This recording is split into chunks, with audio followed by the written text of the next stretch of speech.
All right, so Ryan Garcia just shocked the world and beat Devin Haney in a majority decision victory that, quite frankly, as far as damage is concerned, in my opinion, was not really even close. And I know that boxing is the sport of hit and don't be hit, but the point is, Ryan Garcia proved me and everyone else wrong. I will say this first off and foremost, I was completely wrong about this fight and Ryan Garcia's ability to win, how he would win, and the championship caliber fighter he proved to be. So that one I will take on the chin. Hopefully not to the level Ryan Garcia planted that left hook on Devin Haney, but nonetheless, I was 100% wrong. And I know, you guys love that. So I'll say it again for the people in the back that didn't hear me. I was wrong about Ryan Garcia in this fight. He showed up, showed championship form, and showed out in the face of continuous controversy. So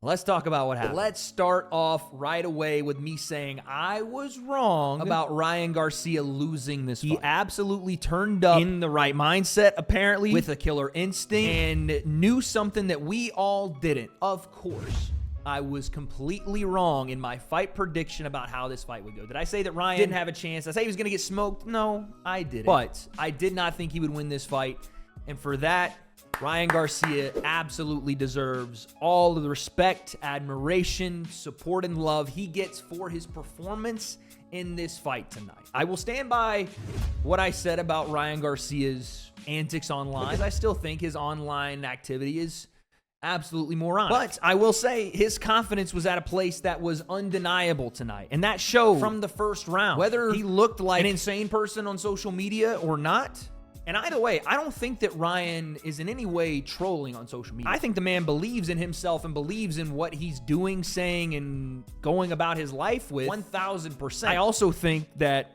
that does feed into his belief in the boxing. It has to. You have to think so, because he was focused, iron sharp. His skills were on display from the time they rang the first bell. Ryan Garcia, Devin Haney, round one. It was pretty evident as soon as Ryan landed the first left hook of this fight that it was an otherworldly difference in the amount of damage he could put on Devin Haney and the amount of damage that Devin Haney could put on him. This is a theme that would be consistent throughout the fight. Devin Haney was shocked by this left hand in the first round, and it set the tone for the fight, because immediately you saw the repetition, the reoccurrence of what we would see for the rest of the fight. Ryan hurts Devin.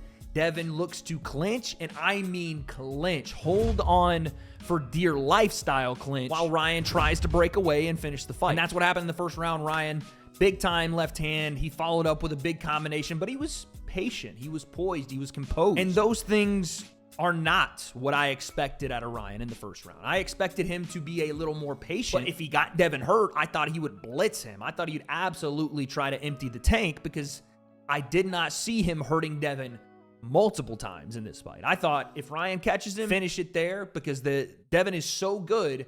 If you give him any room to come back into this fight, he will shut the door. Turns out, again, for the people that need to hear it in the back, because I don't apparently say it enough, I was wrong about that. So Ryan wins the first round easily. I don't think Devin landed a punch. And then for the next majority of the rounds, there was a lot of Devin trying to eat up space with his jab and fall in behind his jab with a clinch. But in the back of your mind, you knew that Ryan was dangerous. Every round, even if he wasn't winning rounds, you knew he was more dangerous than Devin was presenting. And you also knew that Ryan Garcia did not fear any of the damage coming back toward him from Devin. I think Devin landed one nice check left hook, or maybe it was a leap-in gazelle hook on Ryan's chin, and the mouthpiece on Ryan kind of came out, and he looked at Devin and was like, I eat that shit. He, again, mindset-wise, he was just on a different planet tonight. And it was just oozing out of him, the confidence, the poise, the skill, everything was there. And Devin Haney was just so far out of his territory, so far out of his depth in this fight. It made Ryan look like the champion and Devin the challenger. Let's not forget that Devin Haney was undisputed at 135. Ryan never held the belt. Devin's a WBC champion at 140. Ryan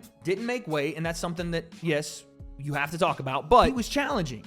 And he was the one that looked like the champion in there. I can't remember the rounds because I'm going off the top of my head, but I think Devin won like the next 5 rounds doing that. And there were moments in these rounds where you got very frustrated with the referee in these instances, because Devin would punch, clinch, and hold on for dear life while the ref is pleading with both of them to separate. Well, sure, okay, do your job. But at a certain point, Devin was was clinching so much and for so long that, and Devin was saying Ryan was holding him, but it was pretty clear, especially when Devin was hurt, that it was obvious he was holding on for dear life. And the referee, you have to step in and separate them. This could have taken a turn for the worst, because I think it was round 7, I don't remember, but Ryan went crazy again with the combination and hurt Devin badly again. Devin was wobbling around and Ryan threw that nasty left hand out again. I've told you guys, and again, every time it felt like Ryan was deadly accurate with his left hand. Honestly, his right hand tonight too, which fair play to him. He did say he has that right hand locked and loaded. He lands a left hand, drops Devin Haney for the first time in his career. This was massive for Ryan in this fight. But talking about the referee a second ago, this was a point where things could have gotten out of hand with this referee, because as soon as Devin does pop back to his feet, and it took him a while to get there, this was a turning point in the fight. If round 1 wasn't,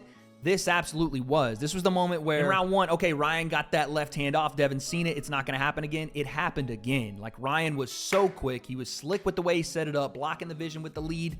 Bam, and the left hook behind it. Devin somehow gets to his feet.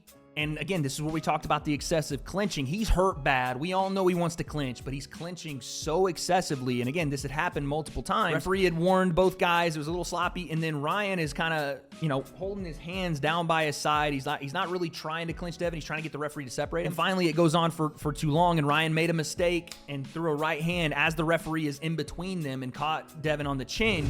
Referee took a point from Ryan Garcia and then gave Devin some time to recover, which again, I understand, but never took a point from Devin Haney for clinching excessively, which I thought was not a good move. I thought that Devin did clinch ridiculously long and a long amount of times with multiple warnings, but regardless, Ryan gets that round, and all of a sudden, he's coming back in the fight. Devin's won probably 4-6 pretty easily, but Ryan starts mounting his comeback. And once he drops him in round 7, Devin has another couple of rounds. But then in round 10, Ryan dropped Devin Haney again. And it seemed like there were moments where it was like Ryan, you couldn't imagine Devin was going to get out of the round. Ryan had put him down with so much time left. I don't know how or why it happened this way, but Devin just kept rising to his feet and finding a way to survive. Whether it was, again, just the continuous, obnoxiously long clinching, or the fact that Ryan would, in some of those instances, he'd showboat a little bit and take his foot off the gas a little bit, but he still kept coming back and kept dropping him. Left hook, right hand, and in the 11th round, again, fair play to Devin. He kept getting to his feet. You know what I'm saying? He had heart, absolutely. But he was outclassed here. Before the fight, you couldn't imagine that Ryan was going to outclass Devin and out-violence him, but that was what was happening. You could say, yeah, he was going to hit Devin harder and bring violence that Devin wouldn't, and that's exactly what he did, but he also outclassed him. He also stayed safe. There's something interesting about the way Ryan Garcia has done this shoulder roll that we all look at and we're like, man, that's really weird, the way he shoulder rolls, right? He shows you that lead shoulder, but he also kind of turns his back to you, and Devin could not figure it out for the life of him in this fight. Couldn't figure it out. He was like punching him to the side, and the referee was warning him not to hit him in the back. It was very confusing. But anyway, in the 11th round, Ryan dropped him again 3 times in this fight. And it almost assured that at this point, Ryan had done so much damage to Devin that there was really nothing left on that side. And even though Devin had won the middle rounds, Ryan was taking control of this fight and running away with it. At this point, it was crazy. Ryan did say, again, fair play to him, that he was going to look at Bill Haney and talk to him and beg him to get his son out of there for what he was doing to him. And he does that. In round 11, you see him look at Bill Haney and he's talking to him. Again, it was like an invincible level of aura that Ryan was putting on display here. Just complete confidence. And he was, again, completely dominant at this point. But then again, you still had a little bit of a close fight, a what-if fight. Could this be because of what Devin Haney did in the early rounds? How does this going to shake out? And come that 12th round, Ryan, I thought, did enough to win the 12th, but I thought had already did enough to win the fight anyway. And this is boxing, and you wonder,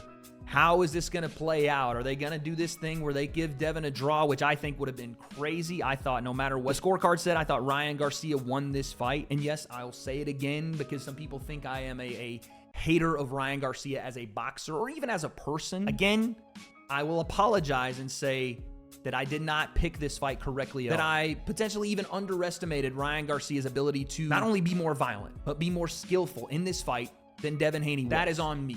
I did not expect that. I did not expect him to be as accurate as he was, as many times as he was. Again, Ryan Garcia proved me and pretty much every single boxing expert on the planet wrong. But after that 12th round, again, I thought he had won the fight. The first judge's scorecard read a draw, which scared me, but eventually Ryan Garcia won this fight by majority decision. Fight of the year contender as it is. Once again, you know, fair play to Devin. He showed heart, but he was just outmatched on this night. Ryan Garcia was a different level of fighter, which makes you ask if this is what you get with Ryan, considering he has to make weight if he wants to fight for belts, which I don't even know if he does at this point. If he's just going to make massive fight after massive fight. If he is this good at 140, what do you do with him next? Vendora's out there. He's talked about him. Teofimo Lopez is out there. He's talked about him. Someone, I don't know who said, maybe it was Eddie Hearn, was talking about Subriel Matias. If Devin had won, maybe you do that with Ryan. Regardless, tonight was Ryan Garcia's night. He showed that no matter how outlandish he was on social media, no matter how many, again, baffling and disturbing things he would say on social media or do, that it all somehow played into what Ryan was and is as a fighter. He's risky, he is violent, he is confident, he is unpredictable. And tonight he showed he's one of the best boxers in the world. People are going to ask the question, could he do this against Gervonta Davis? And I've already seen the question online. What happens if they rematch? Another big part of this to me, one, I don't think that Gervonta's getting to 140, and I don't think Ryan's ever going back to 135. But a big part of this fight, too, that Ryan had so much success is he did not fear Devin's power at all. He felt Devin's power early in the fight and was like, oh, cool. That's what you got? Watch this. He stood in front of him. He looked. He was hunting, picking shots. It was no fear of a big left hand from Gervonta or anything like that. From the first moment, I think he felt the first big shot from Devin and felt how much lack of power there was there or how much he could eat it. And yeah, at that point, Ryan decided, oh, I'm about to walk this motherfucker down. That's exactly what he did. And another thing I wanted to add to this is, yes, Ryan had an all-time great performance, but you have to give some of this credit to Derrick James, who, again, you never know what goes through the mind of Ryan Garcia, and I still don't think he was trolling in the fight buildup, or a coach to deal with that, on top of the fact that he's training Ryan to cover up some of those deficiencies, his flat feet, sometimes chin in the air. You didn't see much of that tonight. And the game plan was simple. Be a destroyer with the jab, heavy focus with it. And that's what continued to happen. And even when the jab wasn't there, Ryan continued to find the shot. So Derrick James, a ton of credit has to go to him. And again, yes, Ryan is an otherworldly talent, and he was successful before that. He'll still be successful, but the game plan execution and the coaching in the corner, when Ryan was showboating and doing other things that could have maybe gotten his mind away, or even when he lost a couple of rounds back-to-back, your mind can start to fade, or you can think maybe it's not going to work, and that first round was my moment. Derrick James kept drilling in his head, just got to go forward, got to attack him. It's there, behind the jab, and he found it. But I also had a question, and this one, maybe it's a little bit of me over-exaggerating a bit, but with the amount of damage that Ryan Garcia put on Devin Haney tonight, you know, everybody's asking the question, what's next for Ryan? What's next for Devin Haney? And I don't mean what's the next fight for Devin Haney. I mean what is next for his career. Because he got knocked down, and again, I just watched the fight, so I'm trying to think, maybe it was 3 or 4 times, but these were not hitty-pat shots. He was getting hit with bombs from round 1, and especially in the later parts of that fight. From round 7 to the end, he was getting hit with absolute bombs over and over and over, accumulated damage, so much so that his face looked like he got stung by a swarm of bees. That takes a toll on a fighter with 10-ounce gloves, and again, he has all the heart in the world to stand up from that. But I have to start wondering if this is going to leave permanent change for Devin Haney. Are we ever going to see the same Devin Haney again? In fact, is it even going to be Devin Haney fighting anytime soon? I don't know that that's what is going to be the case for Devin, but I do know